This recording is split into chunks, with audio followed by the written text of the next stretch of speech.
Douglas Allen Bickford here in Klamath Falls, Oregon, which is my hometown, broadcasting live out of my 105-year-old house. 6:32 a.m. Pacific Standard Time on the 27th of June 2022, teaching you how to be positive. And the first step to being positive in your life towards yourself and others is to attain and maintain self-esteem. And that comes out of a book right here. Things falling apart. That's how much I used it. Okay.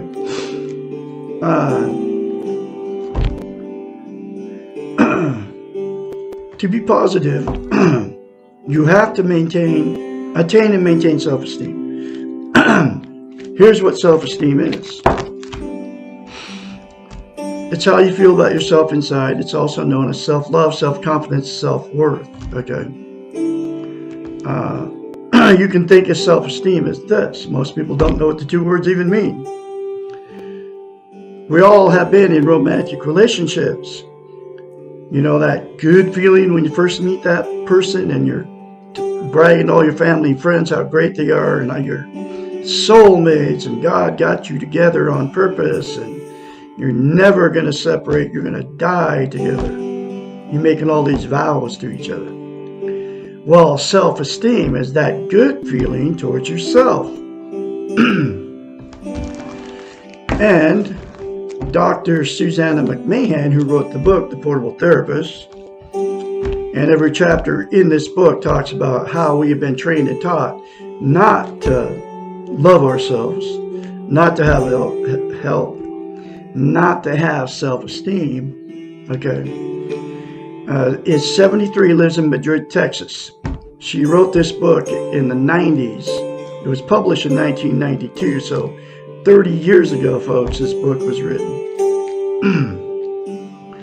Her doctorate is in psychology, which makes her a psychiatrist. Yes, has a master's in philosophy. Okay. So, she's had thousands of clients that would hire her as a psychiatrist to fix their unhealthy minds.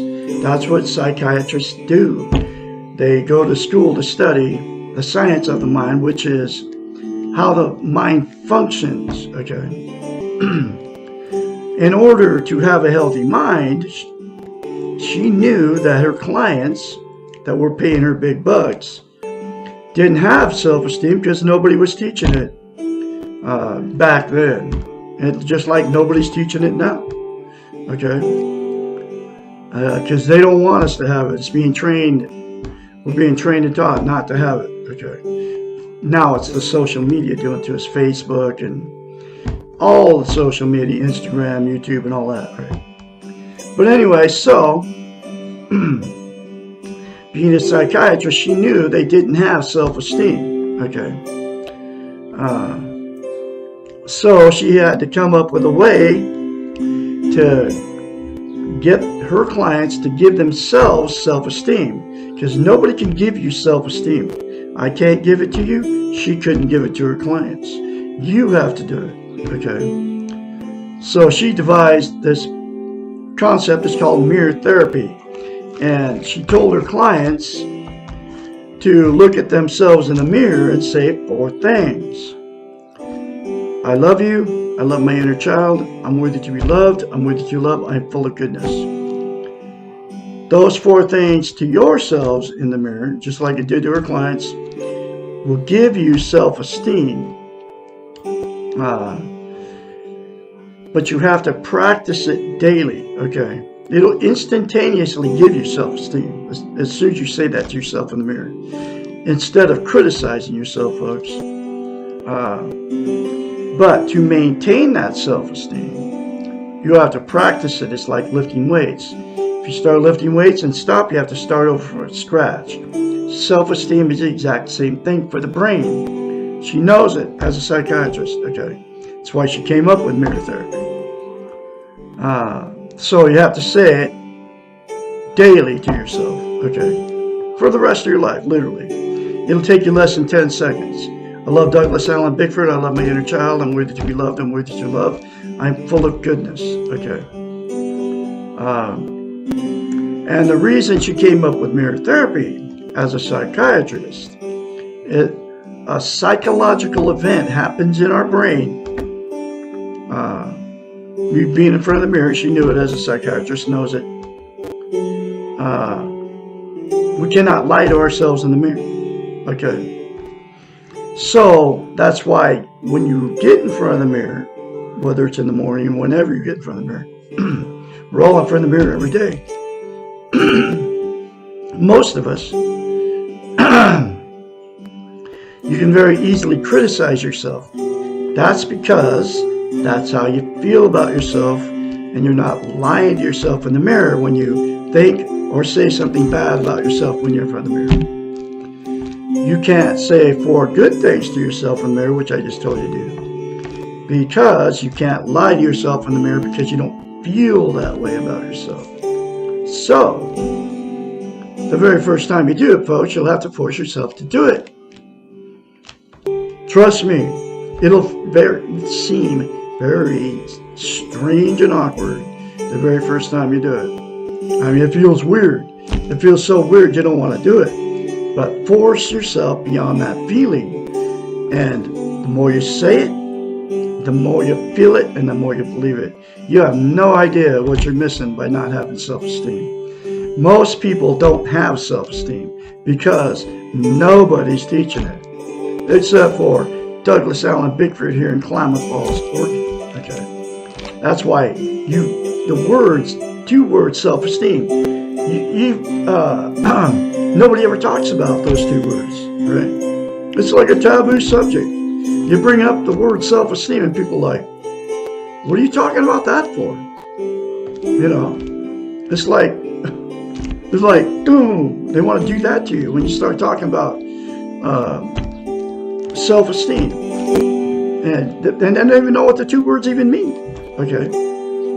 And then if you tell them to say I love you in the mirror, which I've done, they think you're on drugs or something. Okay.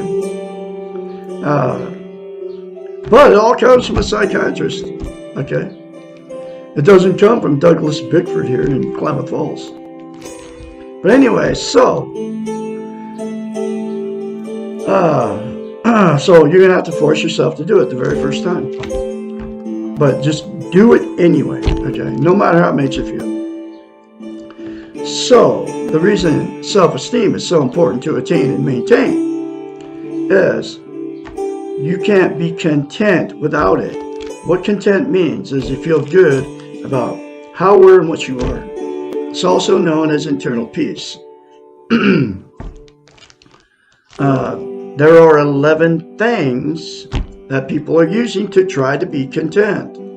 And they are Facebook, drugs, alcohol, sex, television, food, gambling, religion, another person, material possessions, or money. 11 things. Those 11 things are outside of yourself.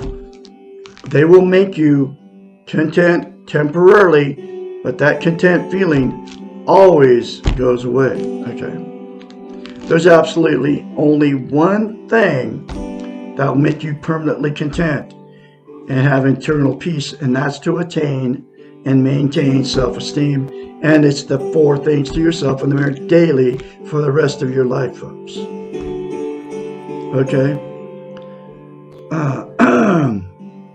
The other thing about self-esteem and why it's so important to have, to attain it and maintain it.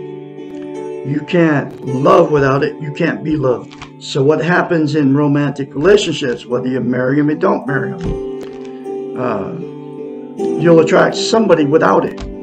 Because you'll attract somebody that doesn't love themselves just like you, because both of you are need the other person to make yourself feel good, feel loved. Okay. And so then what happens after that good feeling goes away? We've all had that good feeling, right? When you first meet people, right? After that good feeling goes away and you move in and all the everyday stuff starts happening, and you see each other's imperfections and faults, and the fights and the arguments start. You think you're out of love. You were never in love in the first place. You can't love or be loved without self-esteem. The fights and arguments start. The cheating, the drug and alcohol use, the going to all your family and friends, telling each person doing the same thing, telling everybody how terrible these people are to you. I mean, I've done all this stuff, okay? And then because of that relationship, and you have too, you have to get honest, okay? And then because of the toxic relationship became toxic, you'll divorce or separate, right? Even though you've tried therapy and, all that stuff, you'll still divorce and separate because nothing will fix it, okay? With two people with no self-esteem that are in a toxic relationship. Except for attaining and maintaining self-esteem. But anyway, so divorce or separate, and then those same two people will go jump in another relationship, and the exact same thing will happen. That's why I've been married 4 times. It's why I've had many failed relationships. It's why you've been married more than once. And it's why you have had many failed relationships. Because you got in a relationship without self-esteem. Okay? The next thing that will happen, the two got together with no self-esteem, they'll stay in that toxic relationship forever. Okay? Even though all the abuse and both know it's a bad relationship, and they stay in it because they don't want to be failures. They're codependent upon each other for whatever reason it is. Can't be alone. Don't want to be an embarrassment to all their family and friends and church members. And they're afraid to leave. So they'll stay in it for years. Okay.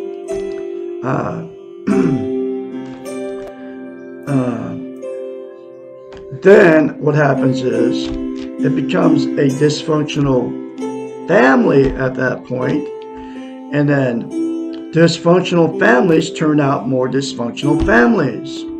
They turn out children, and those children turn out dysfunctional families. It just goes on down the line.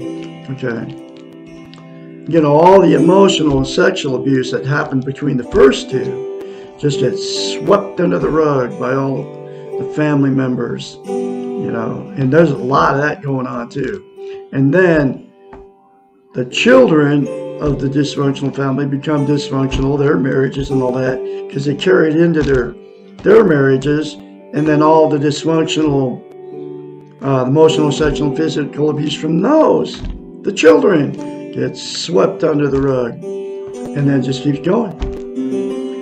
And the last thing that'll happen, because the two with no self-esteem got involved, the two, after so many failed marriages and so many failed relationships, will just, I'm done. And they'll just be done with romantic relationships. They'll live alone for the rest of their lives, thinking they can't find anybody to love them, and they can't find anybody to love. Okay, and then they're miserable, still alone, and then they'll use the 11 things to try to be content. And you can't be content without self-esteem. Okay, so they're still miserable. Okay, and they don't even know why. But the good news is you can all attain and maintain self-esteem by 4 things to yourself in the mirror. If all the participants in all the scenarios I just mentioned do the 4 things to yourself in the mirror, then get this book, read it together or read it alone if you're alone, and do the other many concepts in this book that will fix you, okay, from the inside out. If you're in a toxic relationship, if both parties did 4 things to themselves in the mirror, it'll fix that toxic relationship and went through this book together. Or if you're all alone and you went through this book by yourself, you'll learn how to love yourself, then you'll have inner peace you won't need to be in a relationship anymore to make yourself feel good. Or use those other 10 things to try to make yourself be happy, right? Be content. And then if you're in a toxic relationship and the other person doesn't want change, then the person that goes through this book and says 4 things to themselves in the mirror will get the courage and the power to remove themselves from that toxic relationship. Okay? So, that's all the things that will happen. Okay? Now, I am going through this book one lesson at a time. Here's the next lesson. And teaching you how to be positive. Because you can all get it.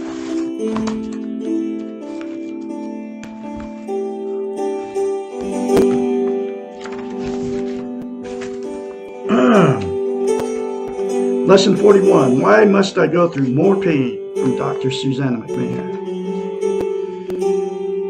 Change is painful.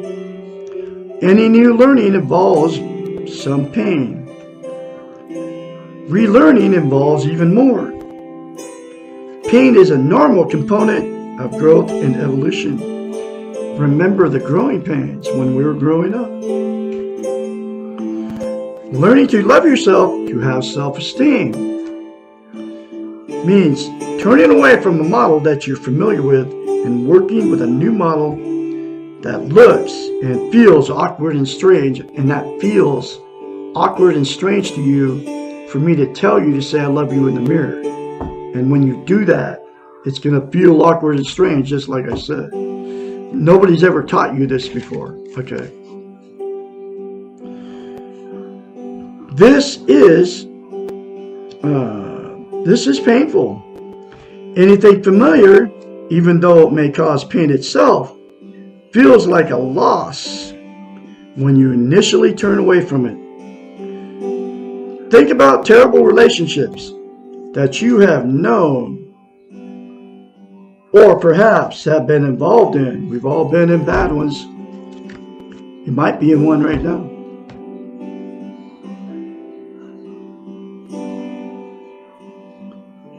Often, the only reason that people give for staying in destructive relationship is that it is familiar, comfortably uncomfortable.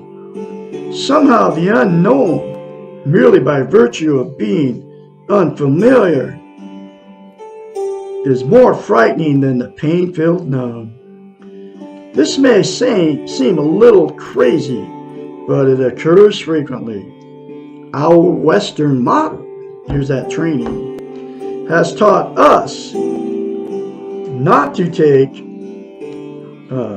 emotional risk and to set our goals and to achieve them, or we are failures. This leaves us choosing to experience terrible pain rather than to admit being a failure. That's why you won't leave that toxic relationship. You don't want to be a failure because you've been trained all wrong, folks. Unable to meet the preset goals like making a bad relationship work. Wow. The truth about pain is we have to go through it no matter what. No matter what we do. Therefore, using the pain as an excuse not to try something new, like learning self-esteem, and it is painful, folks. I know, I have self-esteem now. Will not work because we will not avoid the pain by refusing to change. We are changing all the time. Life is not static and people are not fixed. All development requires change, and change is initially painful. The secret to dealing with future pain is to know it will occur and to stop being afraid of it. If you're not experiencing pain in the present, why are you worrying about something inevitable and not in your control? You have to enjoy the moment, folks. That's like living in the past and guilt. Don't live in the past and guilt. Don't live in the future and anxiety. Live in the now. If you're not in pain right now, then be happy you're not in pain.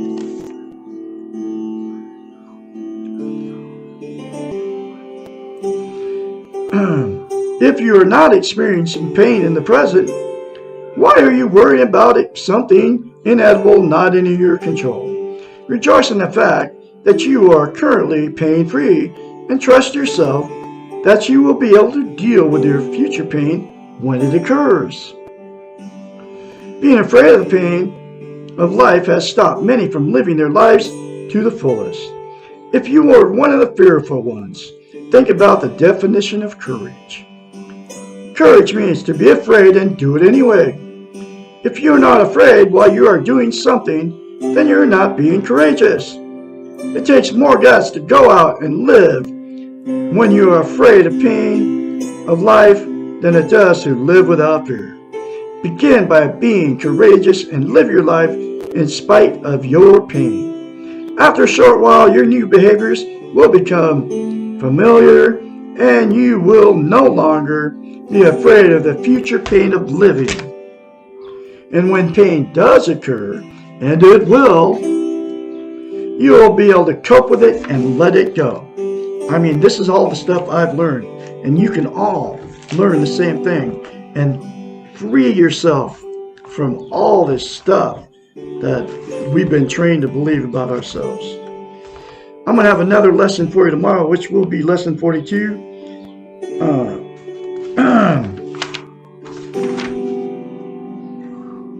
Actually, lesson 43. I have been doing this all my life. Why change now? You all have a great day out there. I can be your mentor when you start going through this change. Call me anytime, day or night, 458-232-5238. I can encourage you along the way when your change starts happening for you, and I guarantee you it will. If you say 4 things to yourself in the mirror daily without fail, starting today, folks, man, you will be positive towards yourself, and you will be positive towards others, and you will be positive towards your life. And then you will be free not to use drugs, alcohol, Facebook, drugs, alcohol, sex, television, religion, food, gambling, material possessions, people or money to make yourself feel good anymore, because you'll have it from inside of you. I promise you. I'll be talking to you tomorrow.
Thank you.